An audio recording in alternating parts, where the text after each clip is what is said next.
Hey folks, I'm Justin Hitt from Ad Briefing's Copywriting Tips, and I'm going to talk about one of the biggest problems that I have when it comes to content marketing. And this may be a problem you have as well, and I'll share with you how I overcome it and why it's important to approach it this way. First off, you may not realize it, but artificial intelligence is mining your public content in order to get a revenue stream from providing answers to other people. So a large language model is going to research the internet's public information. It's going to compile that information in such a way that it can answer people's questions. It is value added. However, if you continue using old content strategies, you will be basically feeding the artificial intelligence platforms and they will put you out of business. Now, I'm an unconventional type of guy. I don't look like a normal marketer. My marketing area is environmental products. It's business processes and risk management. And one of the major risks that I see content creators making, copywriters, marketers, and site creators, is that they're feeding search engines. And I've already warned about that in the past. You're feeding Google search results. I get worked up about this because Google is essentially making a fortune selling advertising on your content. Why shouldn't you be making if the content's good enough for them to make money, why aren't you making any money? But now with artificial intelligence, they're in fact mining your knowledge and insights, picking your brains without your permission, and then picking the brains of thousands of other people, combining that information to give answers. Now, if you've seen my programs and my articles where I've deep dived into artificial intelligence, actually using research methods to test concepts to see whether or not the artificial intelligence is actually giving you good answers, I discovered that right now artificial intelligence, generative AI, all these platforms are giving you an answer, not necessarily the right answer. And that's because when they combine your good insights with the rest of the garbage that's on the internet, think about it, Reddit, Instagram, Twitter, spam sites, they're sucking in all this data and they haven't yet found ways to authenticate the information or to determine that it's good. But once they figure that out, for example, weighting the sources, they're going to have accurate information that's going to put a lot of consultants out of business. It's going to put a lot of design people out of business. It's going to put a lot of copywriters out of business because the tools today are good enough for somebody that knows what they're doing to benefit. And of course, I teach research methods that use AI because don't get me wrong. I know these platforms, what they're doing, and I know how to benefit from them because I ask good questions. However, as a copywriter, as a marketer, they're going to eat your lunch because here's the big problem. Somebody who doesn't know the basics of copywriting, somebody who's not clear on what makes a good headline, what makes a good pitch, what makes a good, what's a good formula, they think AI is magical. And in fact, companies are laid off. IBM laid off 10,000 people because AI can do the work for them. Marketing teams are getting dumped left and right. IT professionals are getting dumped because artificial intelligence does do some things very, very well. Now, what can you do as a professional to to not get destroyed by this new technology? Now, I've lived through the dot-com boom. I've lived through the search engine booms. I've lived through a lot of these different things, and I know that there's probably 90% hype.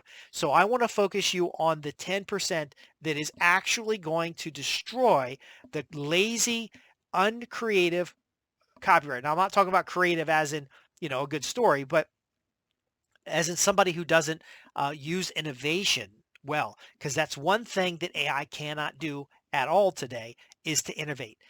AI is a giant robotic parrot that simply repeats what it has found on the internet. Of course, it's mining your information, but it is basically repeating what it finds rather than creating new items. The second point I want to make is that if you ask bad questions, you get even worse responses from AI. So if you ask really good questions, you get high quality responses. If you ask poor questions, you get just horrifically logarithmic, exponentially bad questions. The reason why AI is so good at telling a story is because it is constantly lying to you because it doesn't know the context of what it's saying. So what's the first thing a copywriter needs to do in order to make sure that they're not getting replaced by some machine that writes good enough copy.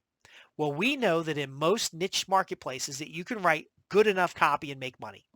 Okay, so people can make money with AI content, and then they're going to just start pushing content out on the market, and then it's going to flood the internet with content, and then your content that is good quality content is going to get buried. What's the first thing you do? Well, the first thing you do is you help the customer understand that more content is not better. Okay, if they're not A/B split testing the content they have, then they're not learning about what works and what doesn't. If they're not testing headlines, testing different types of offers, then they're not optimizing for profitability. There are factors that have to do with direct response marketing that AI cannot and will never be able to implement because that's not commonly available in the public sphere. So they could feed it database marketing books and yeah, it'll be able to do it, but ultimately that's not, you know, direct response marketing where you have a dialogue with a real human is not something that AI does in the copywriting space. Now, you can have a dialogue with an AI platform, and it can be biased in order to offer you a product or service. Just simply go to ChatGPT and ask it what is the greatest AI platform or language model and why should they use it, and ChatGPT will try to sell you ChatGPT. It's not unbiased when it comes to do that. Now, that's important to understand because these platforms do know how to sell, but they have to be programmed to sell. So, for example, you can take a client's best work and you can digest it into a guidebook that helps them know what is good copy and what is bad. You can help them build campaigns and testing models, and then ultimately put this work out there on their site to actually test to see what works and what doesn't. You can help them get better content behind a paywall. If the AI platform can't see the content, then it can't steal from the content. And it really is stealing, by the way. They're going and reading See, they're mixing your insights with Wikipedia and free sites. If it was good, why is it free? Now, I do understand a lot of people sell good how-to content or give away good how-to content or put it up there as a low price because they're generating leads. But most content that's publicly available has a sales pitch or angle to it, so it is biased in some way. If you're going to help customers solve problems, you want to help them. And I write technical documents and I write white papers and I write sales letters. If you want to really help them, you've got to help them. You got to show them how, yes, these platforms can help you come up with, AI is real good at giving you 25 social media posts, but it has to build off of good quality content. So you want to help them take their existing sales letter, use AI to expand it, or your team using AI to expand it, but ultimately the context must still be there. If you're using AI content or your client's using AI content and just throwing it online, you got nothing to worry about. Okay. It'll be a long time before that content is as good as you are. If you're not very good at copywriting, then you are in the right place. You need to get out to adbriefings.co.uk and start honing your copywriting skills. But ultimately, if you have good copy, you can start adding the emotional and personality elements that AI currently cannot deliver. Now, AI can mimic Shakespeare, it can mimic a rapper, it can mimic somebody, but it can't mimic your client because there isn't enough public information about your client in order to deliver that kind of specific nature of the conversation. I may not be good with my words, but I got some. Anyway, I'm like AI sometimes as well. I'll say something in a video and it's really what I know you need to hear. And it's really what's going to help you make more money. It's going to help you make your life easier. It's going to help you avoid getting just completely wiped out by something. And then I come back later and I'm like, oh man, I forgot two important things. I gave you 5 important things, but I missed the 2. That's the next step. And so you guys notice I'm not pitching these calls. And I'm doing that because the majority of the people who watch these videos or listen to the podcast are actual paying clients. You're already paying me money. I'm giving you extra value. Now, if you're here and you aren't a paying client, you aren't part of a membership program, you aren't part of a coaching program, then shame on you. But ultimately, I hope you get something of value out of here. The key to understand, though, is that AI can't do what I just did. Now, I didn't do it consciously, but the nuances of human behavior are spontaneous, They are connective. They build relationships. AI cannot do that. So if you're writing content that is part of a series, so a lot of people are using AI for one-off content, not a good idea. If you're writing content as part of maybe a stick series, somebody's bought a high ticket product and you're going to introduce the problem. So they already bought the product. Now you're introducing the problem of implementation and how your product solves that. So they've got this expensive product. They're feeling like they spent too much money. They're not sure if they're going to be able to implement it. But now you've got this refreshing follow-up that says, hey, congratulations. You've made the right decision. Here's how you get started. Here's our person on the phone. Infusionsoft did a good job of this. You pay $2,500 to get set up. They immediately put you with a consultant that walks you through the steps to get your first campaign done. Okay. AI cannot do that. Okay. But you can write the scripts that set that up. Now that could be a follow-up that is helping them get started with the product immediately so that they have some buy-in and attachment to the product. And then it could be tips and tricks that are not publicly available that are just for the people who are using the product in a specific category. You see how that works? AI cannot do that for you. Now, you as a copywriter, you can build these out. You can help the customer understand its value. And now their return rates are much lower. Their customer satisfaction is much higher. They're able to get customers results faster. Then, see the logical sequence, AI is not going to know this. Okay. The logical sequence is then getting that testimonial. So the customer bought a high ticket product. They've been, their ego has been stroked about the importance and the value. You restated the sales benefits, and now you're helping them get that first taste of the success that they're going to have fully implementing this product. Then that next step gets them a little more involved. Now the product's part of their daily life. And then ultimately you get a testimonial. You start showing them how to measure results. You start taking them to the next level. And then you can upsell. AI is just going to sell, or tell, or show, but they're not going to have the nuances to move through what seems to be a spontaneous interaction. So if you rewind the video, you'll notice that I started to catch myself going off script. And so I pitched the coaching program and I pitched where to go to get specific information about improving your copy. And that gave my brain enough time to get back on track. And then I got right back on track in the program using my distraction as an example. AI cannot do that. Now you can do it. You've done it in sales presentations. You've done it in series. So a script series, maybe you have a decision tree. And so a new customer, congratulations on buying the product. Do you need help with setup? And you go up one path, or do you need help with, you want to talk to somebody about implementation? That's a different path. And so these decision trees build out. AI can analyze these trees and help you optimize them, but it is not going to be able to create the tree because it's very binary. When you write a prompt, I know a lot of people are selling these prompts and stuff. I wrote a program back in the 90s about how to ask better questions. I revised it recently. If you ask really good questions of AI, the same type of really good questions you might ask of an administrative staff person, AI will give you decent answers, really good answers, not answers that are way out there, not answers that have a high probability of error, but actually really decent answers. And then so you can use them to build those steps, but the context of what you're doing, the AI platform is not going to understand it. It's it's really dialogue prompt based. So it's question, answer, question, answer.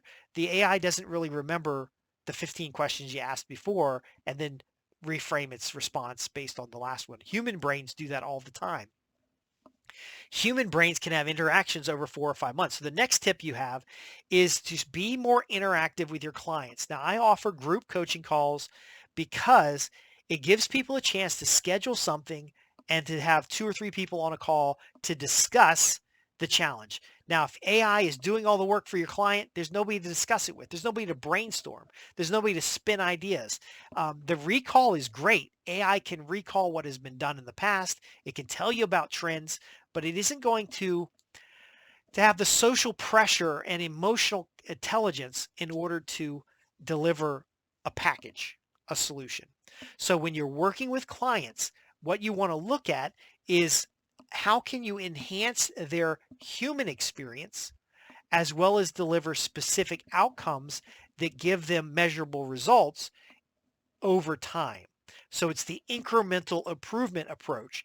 There isn't just one big win. There's the win that leads to the next win that leads to the next, a bunch of base hits. Jim Strahl used to talk about all this all the time. Your sales copy doesn't have to be a home run, but a really good base hit. If you can get a lot of people on base, you're just moving them to the next step, moving them to the next step, then you're going to get response back. The last key I want you to understand is that your clients can't ask you very good questions. They often don't know what they want, and they often will have just be out there and like they want to try crazy stuff that they saw somebody else do and they want to buy this new product. AI will agree with them and move them down some path that ultimately is not going to work out. You as a human can, at emotional level, say, look, we just wrote 2 sales letters, and I don't believe we fully tested these sales letters. Rather than moving on to a third sales letter, let's do a better test campaign. Let's build our lead generation a little differently. Let's have strategy rather than just flinging stuff against the wall. So AI will cause a lot of new content to go out there. I have never believed that content was the answer. Sales funnels the answer, pipelines, follow-up series, direct marketing stuff that's worked since the newspaper or since before the newspaper. Um, that is what gets results. Now, you might use AI to enhance that or to make the writing easier, but AI is going to do a small piece and you can help the clients get the bigger piece. Also, helping clients to ask you better questions. Now, you don't want to train them how to ask you questions and you don't want to necessarily give them the prompt. Now, you can use an old marketing technique, which is 30. So here's a headline: 35 common questions to ask before hiring a plumber. Okay. So you can give them the prompts to engage with you as a copywriter.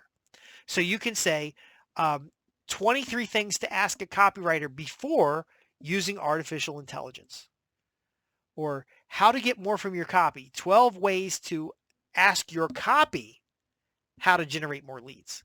And that's taking a sales letter and digesting it into lead generation pieces and getting more traffic on that sales letter. I've seen clients that'll spend $1,500 on a sales letter that they built with somebody offline, and they put it in place and nothing happens. And then I've seen people spend $25,000 on a sales letter. They put it in place and nothing happens. And it wasn't because these sales letters were poor. It was because they didn't drive any traffic. They were looking at free traffic. AI just made free traffic more expensive because there's more content out there. There's better search customization. There's better optimization. If you want results now with AI, you have to do things differently. Now, we're going to cover some more advanced strategies in the coaching program. If you have questions that you want me to answer, I'd be more than happy to do that. I'm Justin Hitt with Ad Briefings Copywriting Tips. Simply visit the website at www.adbriefings.co.uk. Go to the contact page and ask me questions, and I'll answer them either here or in a group, not a group coaching session, but a group coaching session where we should be addressing artificial intelligence. It doesn't matter if they ban it or not. There are strategies that I use with AI to get good quality research. Saves me a lot of time finding sources and practical examples. It is awesome at storytelling, but anything that's good at storytelling is also good at lying. And so you have to fact check. I also have editorial procedures that we use very often with clients, because just because AI wrote it doesn't mean it's ready to publish. And so you do have to still run it through an editorial. That's a value add you can provide. And then ultimately, if you want to get deep dive into these series and how to do decision trees and how to improve marketing metrics so people know your copy works or it doesn't, then you're in the right place. I'm Justin Hitt with Ad Briefings Copywriting Tips. Be sure to like and subscribe, and I'll see you in the next podcast.